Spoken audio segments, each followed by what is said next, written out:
আসসালামু আলাইকুম। লন্ডন থেকে হুসেন বলছি। আমার চ্যানেলে সবাইকে স্বাগতম। আপনারা জানেন যে অন্তর্বর্তীকালীন সরকার গঠন হতে যাচ্ছে। আগামীকাল বৃহস্পতিবার রাত ৮টায় শপথ অনুষ্ঠান হবে বঙ্গভবনে।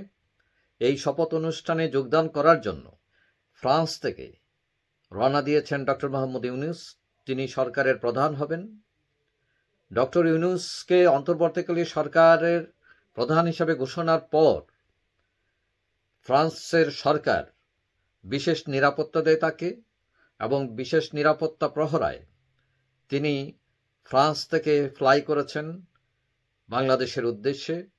এবং সেনাপ্রধান ওয়াকরুজ্জামান জানিয়েছেন যে ডক্টর মোহাম্মদ ইউনূস দুপুর 2টার দিকে বাংলাদেশে পৌঁছবেন এবং রাত 8টায় শপথ অনুষ্ঠানে উপস্থিত থাকবেন।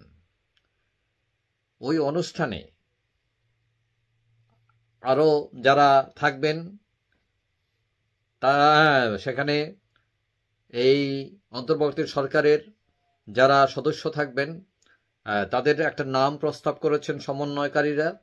সেই তালিকা হচ্ছে তালিকায় আছেন ডক্টর সালাউদ্দিন আহমেদ, ওয়াহিদুদ্দিন মাহমুদ, আলী ইমাম মজুমদার, ডক্টর শাহদিন মালিক, ডক্টর তসনিম আরেফা সিদ্দিক, মোহাম্মদ তৌহিদ হোসেন, শহীদুল্লাহ খান বাদল, অধ্যাপক আসিফ নজরুল, অধ্যাপক আদিলুর রহমান, ব্যারিস্টার সারা হোসেন এবং রিজওয়ানা হাসান।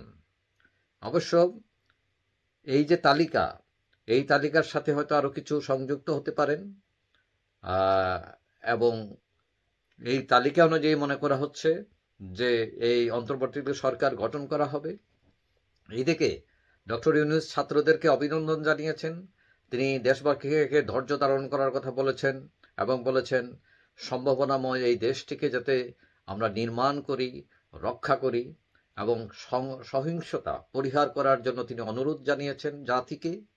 এবং তিনি এটাও বলেছেন আমাদের এই বিজয় যাতে কোনো কারণে হাতছাড়া না হয়, এবং এই যে সরকারি সম্পদ, কোনো সম্পদের জানে হানি না হয়। এবং তিনি এক সাক্ষাৎকারে এটাও বলেছেন যে বাংলাদেশ যদি অস্থিতিশীল হয়ে ওঠে তার প্রভাব ভারত এবং মায়ানমারেও ছড়িয়ে পড়বে। সুতরাং সবাইকে ঐক্যবদ্ধ থাকতে, শান্ত থাকতে তিনি সবাইকে অনুরোধ করেছেন। এখন এই ডক্টর ইউনূস যে অন্তর্বর্তীকালীন সরকার গঠন করবেন তারা, এবং তাদের সামনে অনেক চ্যালেঞ্জ, দুর্নীতি, সুশাসন ফিরিয়ে আনা, পুলিশ, তারপরে এই যে মানি লন্ডারিং, তারপরে দুর্নীতি দমন কমিশন, বিভিন্ন অনেক, তারপরে রাজনীতির স্থিতিশীলতা বজায় রাখা, যেসব হত্যাকাণ্ড হয়েছে সেগুলোর বিচার করা, অনেক এজেন্ডা রয়েছে। এবং এখানে যে আন্দোলনকারী ছাত্রীরা একটা বড় ভূমিকা পালন করেছে এবং আশা করা যায় তারা সরকারকে সহায়তা করবে। যাই হোক, এই ছিল আজকের ভিডিওতে। পরবর্তী ভিডিওতে অনেক নতুন তথ্য নিয়ে আসবো। ততদিন সাথেই থাকবেন। যাই হোক, দেখা হবে ইনশাল্লাহ অন্য কোনো ভিডিওতে। আল্লাহ হাফেজ।